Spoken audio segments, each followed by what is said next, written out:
So hey guys, welcome back to another video of tales of hurting Gordon. I hope कि तुम लोग बहुत ज्यादा अच्छे और मजे में हो गए। वीडियो में आगे बढ़ने से पहले कहना चाहूंगी कि अगर इससे पहले का एपिसोड अभी तक चेकआउट नहीं किया है तो पहले जाओ और जाके उसे देख लो, वरना यहाँ तुम्हें कुछ समझ नहीं आने वाला। और अगर तुमने देख लिया है तो बिना किसी देर के आज के इस वीडियो को शुरू करते हैं। सो होमीज, जैसा कि हमने लास्ट एपिसोड में देखा था जहाँ पे इंपीरियल एडवाइजर किन्मो और बाकी के स्कॉलर के साथ सीधा दाशियान के पास पहुंच जाता है, जहाँ पे उसे यहाँ वही मास्टरमैन के अलावा बाकी के यांग के जितने भी दुश्मन थे, यानी कि जो भी उसे पसंद नहीं करते थे, उसे अपोज करते हैं, वो सारे के सारे सेक्ट उसके साथ मिलके खड़े हो जाते हैं। और आज ये लोग ठान चुके थे कि हर हाल में इंपीरियल एडवाइजर को यहाँ पे ये लोग एग्जीक्यूट करके रहेंगे। और सभी को ट्रैप करने के लिए ये लोग हेवनली फॉर्मेशन को भी क्रिएट कर देते हैं, जिसके चलते अंदर यहाँ क्या हो रहा है इस बारे में किसी को भी बाहर पता नहीं चलने वाला। लेकिन यहाँ पे इंपीरियल एडवाइजर इमीडिएटली किन्मो को इशारा करता है और फिर किन्मो यहाँ पे स्माइल करते हुए अपने डेमोनिक सेक्ट के फ्लैग को बाहर निकालता है, जो देखकर तो यहाँ सभी हैरान थे, लेकिन यूनशिया के रिएक्शन तो देखने लायक थे।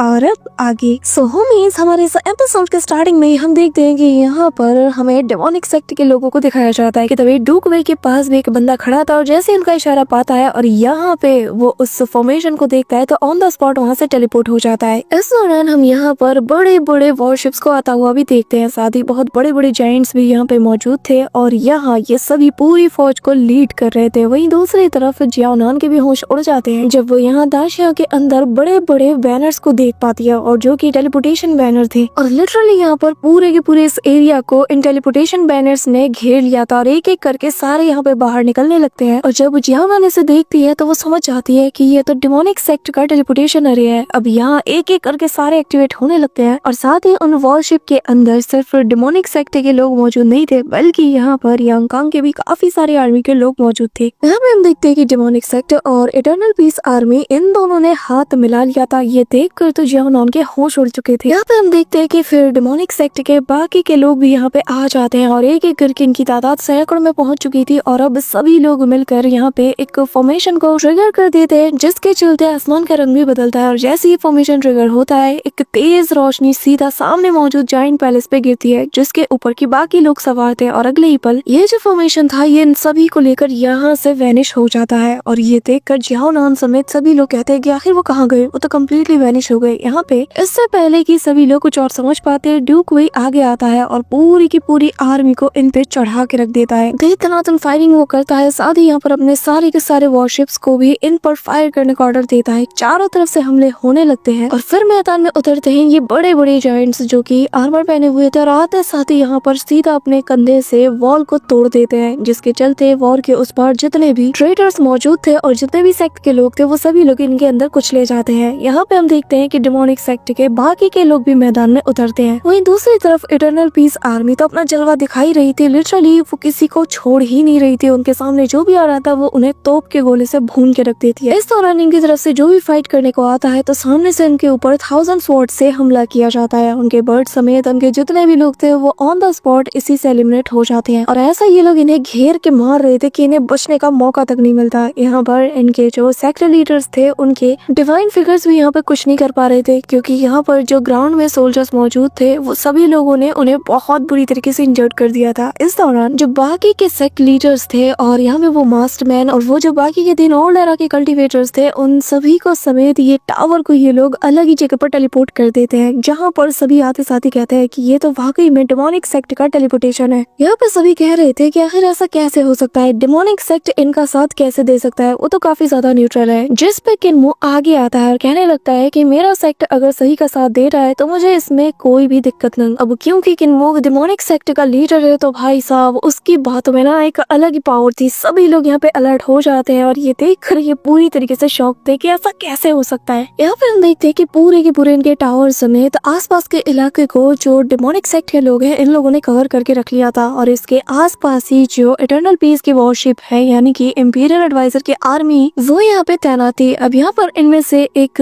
सेक्ट की लीडर कहने लगती है कि आखिर ऐसा कैसे हो सकता है, यकीन नहीं होता कि डेमोनिक सेक्ट इस हद तक आ चुकी है, वो तो बिल्कुल इंपीरियल एडवाइजर के गुलाम बन चुकी है। अब यहाँ पे ये कहना ही था कि तभी उस पर एक अटैक हो जाता है जो कि उसकी गर्दन पे ऐसे लगता है कि किसी को भनक तक नहीं होती। लेकिन तभी सभी लोग कहते हैं कि आखिर ये क्या हो गया। लेकिन तभी हम देखते हैं कि इंपीरियल एडवाइजर के स्वॉर्ड ने सेकंड्स में ही उससे निपटा दिया था और वो कहने लगता है कि तुम वो पहली थी जो कि मेरे टारगेट पे थी, और अब जब मैंने तुमसे शुरुआत की है तो अगली बारी इन सब की है। अब यहाँ ये देख के साथ ही सभी लोग अलर्ट हो जाते हैं। यहाँ पे हम क्यू को देखते हैं जो कि इस एक्शन को देखकर तो अपना सिर पकड़ लेता है। अब यहाँ पे ये नजारा देखकर उनमें से एक बंदा कहने लगता है कि इंपीरियल एडवाइजर, तुम हमेशा की तरह आज भी पहले जैसे ही चाहते रहो, तुम हमेशा सब कुछ पहले से ही प्लान करके मैदान में उतरते हो। अब तो हम समझ गए कि तुमने अब तक बस इंजर्ड होने का नाटक किया, तुम कभी इंजर्ड हुए ही नहीं थे। यहाँ पे इंपीरियल एडवाइजर उसकी बात का कोई जवाब नहीं देता, लेकिन वो यहाँ अपने मल्टीपल स्वॉर्ड टेक्निक का यूज करते हुए यहाँ पे एक स्वॉर्ड लोटस को प्रिपेयर करता है और उसकी तरफ वो बढ़ रही जितने भी डिवाइन फिगर थे सभी की तरफ वो उन स्वॉर्ड्स को चला देता। अब ये जो स्वॉर्ड अटैक थी ये लाइट के स्पीड के साथ ट्रेवल करती है और अगले ही पल ये बिल्कुल उसी स्पीड के साथ उसके पास वापस आ जाती है और उसके स्वॉर्ड का रूप ले लेती है। यहाँ पे ये टेक्निक देखकर किन्हीं समय सभी हैरान थे। यहाँ पे हमें उसी 3 ओल्डेरा के कल्टीवेटर्स को देखते हैं, जिनमें से जो पॉइजनस लेडी थी वो कहने लगती है कि इसकी कल्टीवेशन तो पहले से ज्यादा खतरनाक हो चुकी है, जरा इसकी टेक्निक को देखो। अब ये देखकर तो ये तीनों और ज्यादा गुस्से में थे कि तभी उनमें से कहने लगता है कि अच्छा, तो मतलब इतने सालों तक तुम नाटक कर रहे थे, हाँ तुम्हें तो सच में कोई इंजरीज है ही नहीं। जिस पे इंपीरियल एडवाइजर कहता है कि हाँ बिल्कुल, अगर मैं नाटक नहीं करता तो आखिर साउदर्न वार्डन के पास मैं तुम सभी को एक साथ जमा कैसे करता, मुझे कैसा पता चलता कि अभी भी हमने यांग कांग के इतने सारे दुश्मनों को अंदर ही अंदर पाल रखा है। जिसके बाद इंपीरियल एडवाइजर किन्मू को इशारा करता है और फिर किन्मू यहाँ पर अपने लोगों को बुलाता है, जो कि यहाँ पर किन्मू समेत जितने भी स्कॉलर्स थे उन्हें यहाँ से टेलीपोर्ट करके काफी दूर ले जाते हैं। इस दौरान ये देखकर सभी हैरान थे कि तभी इंपीरियल एडवाइजर कहता है कि क्योंकि तुम लोगों ने सेकंड पाथ को चूज किया है तो तुम्हारे और मेरे बीच की जंग होके रहेगी, लेकिन बस यहाँ पर मेरी तरफ से मैं रहूंगा। वहीं दूसरी तरफ हम देखते हैं कि इस जगह से बस थोड़ी ही दूर पर किन्नू और बाकी सभी लोग मौजूद थे और यहाँ पे इन सभी को इंपीरियल एडवाइजर की फिक्र हो रही थी क्योंकि वो अकेले वहाँ उनसे फाइट कर रहे हैं। आखिर हम बाहर से उनकी हेल्प कैसे करेंगे, लेकिन तभी किन्नू कहने लगता है कि इंपीरियल एडवाइजर ने खुद ही रास्ता चुना है कि वो अकेले उनसे फाइट करेंगे, तो हम इसमें कुछ भी नहीं कर सकते। और मुझे पता है कि वो जो भी कर रहे हैं उसे लेकर वो बहुत ज्यादा कॉन्फिडेंट होंगे। वैसे भी हमें भूलना नहीं चाहिए कि वो इंपीरियल एडवाइजर हैं, वो इंपीरियल एडवाइजर जो कि गॉड्स के बाद सबसे ज्यादा स्ट्रॉन्गेस्ट माने जाते हैं और जिनकी तलवार इस करंट एरा की सबसे स्ट्रॉन्गेस्ट तलवार है। इस दौरान क्यों कहने लगता है कि वैसे एक बात बताओ, वो तुम ही हो ना जिसने की यहाँ पर वो सारी टेलीपोर्टेशन एरेज को फिक्स किया, तुम ही वो हो ना जो कि टेलीपोर्ट करके हमें यहाँ ले आया है ना। जो सुनकर किन्मू यहाँ पे हंसता है क्योंकि उसके दोस्त को पता ही नहीं कि वो डिमोनिक सेक्ट का मास्टर है। इस दौरान यहाँ पे हम देखते हैं कि एक एक करके डिमोनिक सेक्ट के जितने भी मेंबर्स थे वो सभी लोग यहाँ पे टेलीपोर्ट होके आ जाते हैं, जिन्हें देखते साथ ही समेत सभी लोग यहाँ पे काफी ज्यादा हैरान हो जाते हैं और अगले पल वो लोग अपनी आंखें बंद कर लेते हैं। अब क्यों कहने लगता है कि मैंने कुछ नहीं देखा, लेकिन शन तो यहाँ पर अपनी आंखें फाड़ फाड़ के सभी को देख रहा था और जैसे ही उसकी नजर यहाँ पे टीचर जियान शाइन पे पड़ती है तब उनका नाम लेकर चिल्लाता है और कहता है कि आखिर आप यहाँ कैसे आए। जो सुनकर क्यों कहता है कि ये बात इतनी जोर से चिल्ला कर कहने की क्या जरूरत थी। यहाँ पे सभी लोग इन्हें बहुत गौर से देख रहे थे कि तभी किन्मू यहाँ पे कहने लगता है कि सब लोग बेफिक्र रहो, मैं यहीं पे मौजूद हूँ। अब यहाँ पे अपने सेक्ट मास्टर को सुनते साथ ही सभी लोग बहुत रिस्पेक्ट के साथ किन्मू को ये लोग ग्रीट करते हैं और कहने लगते हैं कि हम सभी लोग हमारे सेक्ट मास्टर को ग्रीट करते हैं और सेक्ट मास्टर के सबऑर्डिनेट्स को भी हम यहाँ पे ग्रीट करते हैं। अब यहाँ पे ये लोग हैरान थे और कहते हैं कि क्या सेक्ट मास्टर। इसी दौरान ये लोग किन्मू की तरफ पलट के देखते हैं। अब किन्मू यहाँ पर डिमोनिक सेक्ट के सारे लोगों से कहता है कि फॉर्मेलिटीज निभाने की जरूरत नहीं है, ये सभी मेरे इंपीरियल एकेडमी के फेलो डिसाइपल्स हैं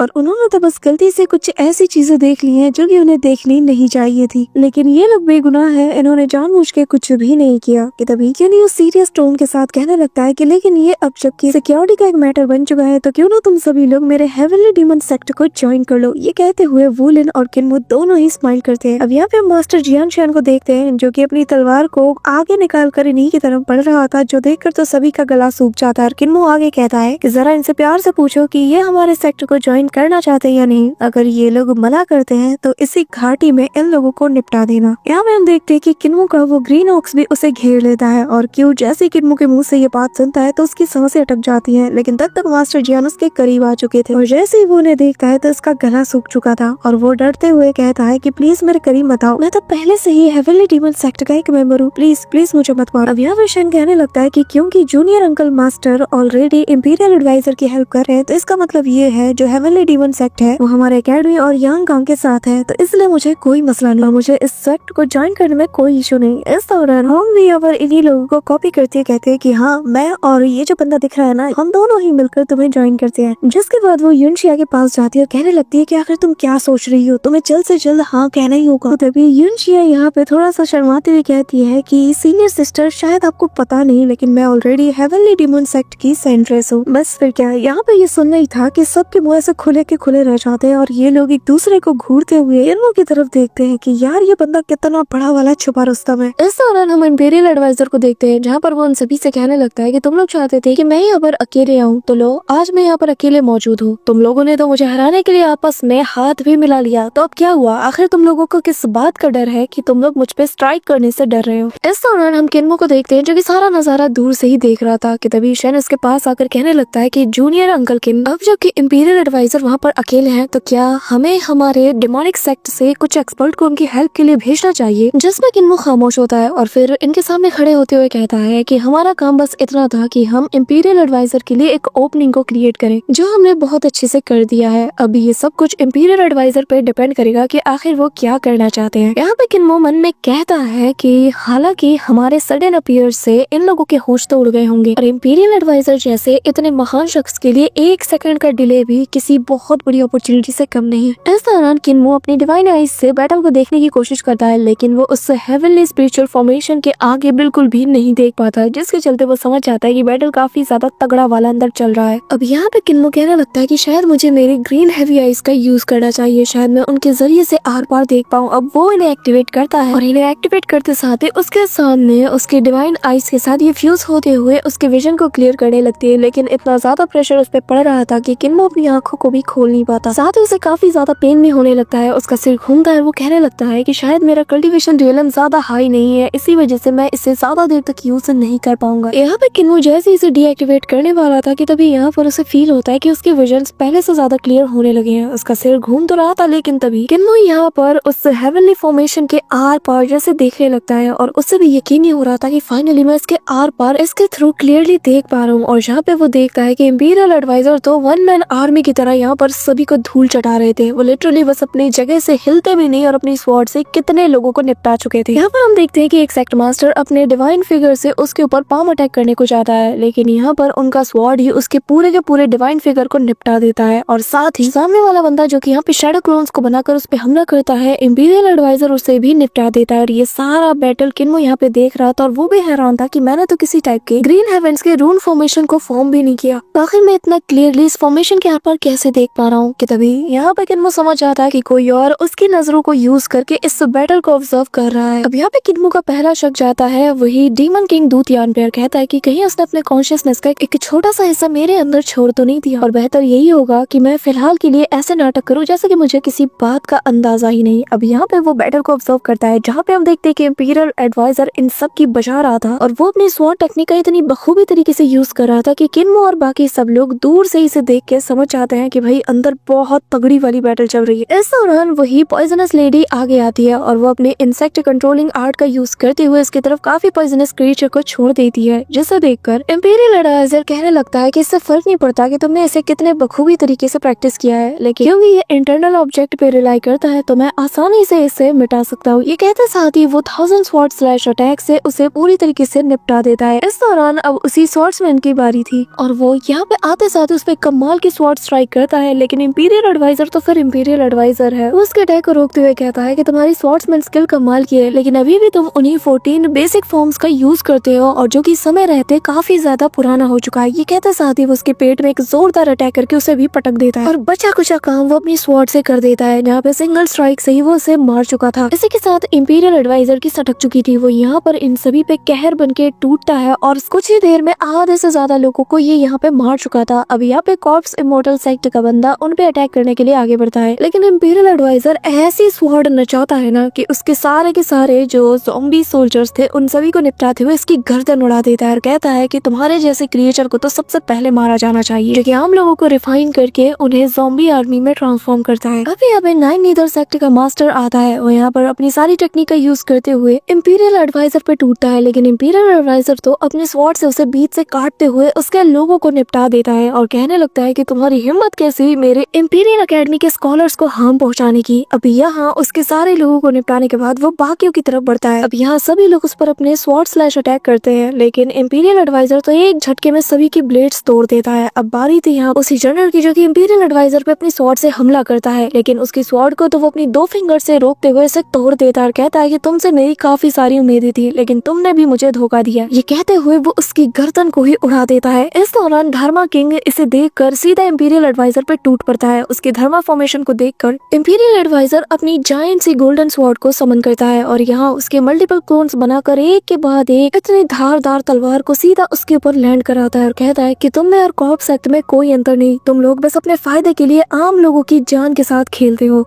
इंपीरियल एडवाइजर के स्वॉर्ड का इम्पैक्ट इतना ज्यादा था कि आसपास के जो बड़े बड़े पहाड़ थे वो भी धराशायी होने लगते हैं और यहाँ पे वो ऐसे लोगों को काट रहा था कि जैसे कि एक किसान अपनी फसल काटता है। और वो यहाँ पे अपने स्वॉर्ड को किसी पेंटिंग ब्रश की तरह यूज कर रहा था, जो देख कर किन्मो कहने लगता है कि ये तो विलेज चीफ की तरह ही स्वॉर्ड टेक्निक लग रही है, जैसे कि sword trading of mountain and reverse कहा जाता है। लेकिन इंपीरियल एडवाइजर तो इस टेक्निक को बिल्कुल इसके पीक फॉर्म तक यूज कर रहा है और वाकई में मुझे ये कहने में कोई शक नहीं कि ये इस एरा की सबसे शार्पेस्ट स्वॉर्ड है। इस दौरान इंपीरियल एडवाइजर अपनी फाइनल मूव को यूज करता है, जहाँ पे उसके 1000 स्वॉर्ड बाकी बचे डिवाइन फिगर्स पे भी हमला करना शुरू कर देते हैं। यहाँ पे मास्टर जियान कहने लगता है कि वाकई में आज मैंने देखा कि एक तलवार को किस हद तक यूज किया जा सकता है। ये कहते हुए वो सामने एक स्लैश अटैक करता है और वो सामने मौजूद पेड़ के 3 टुकड़े कर देता है। इस दौरान यहाँ पर इंपीरियल एडवाइजर के ऊपर वो मास्टरमैन हमला कर देता है और इंपीरियल एडवाइजर अपने स्वॉर्ड स्किल्स का यूज करते हुए उसे अच्छी टक्कर देते हुए उसके आर पार अपनी स्वॉर्ड को कर देता है। तभी वो हंसता है और इस दौरान पीछे से बैगर सेक्ट का मास्टर आते साथ ही यहाँ पर अपने ब्लड डिवोरिंग टेक्निक का यूज करते हुए एक आसपास लावे से बनी हुई बहुत बड़े से बैरियर को इंपीरियल एडवाइजर के आसपास बना देता है कि तभी इस मौके का फायदा उठाकर जो मास्टरमैन है वो अपने अटैक को प्रिपेयर करता है और कहता है कि अब मेरी बारी। अब यहाँ पर हम देखते हैं कि बाकी के 3 ड्रैगन्स को भी वो समन कर लेता है और जो बचे कुछ एल्डर्स थे वो सभी लोग मिलकर एक ड्रैगन के जरिए से इस पर हमला करते हैं। इंपीरियल एडवाइजर के ऊपर वो ड्रैगन्स अपने मुंह से भी हमला कर देते हैं, जिसके चलते इंपीरियल एडवाइजर इमीडिएटली अपनी तलवार को चलाता है और जिसकी फ्लक्चुएशन किन्मो और बाकी सबको फील होती है। और इंपीरियल एडवाइजर कहता है कि तुम्हारी ये जो इंपीरियल फैमिली की 9 ड्रैगन मोनार्च टेक्निक है ये कमाल किया, लेकिन तुम इसे इसके एडवांस लेवल तक यूज नहीं कर सकते। इस दौरान किन्मो कहने लगता है कि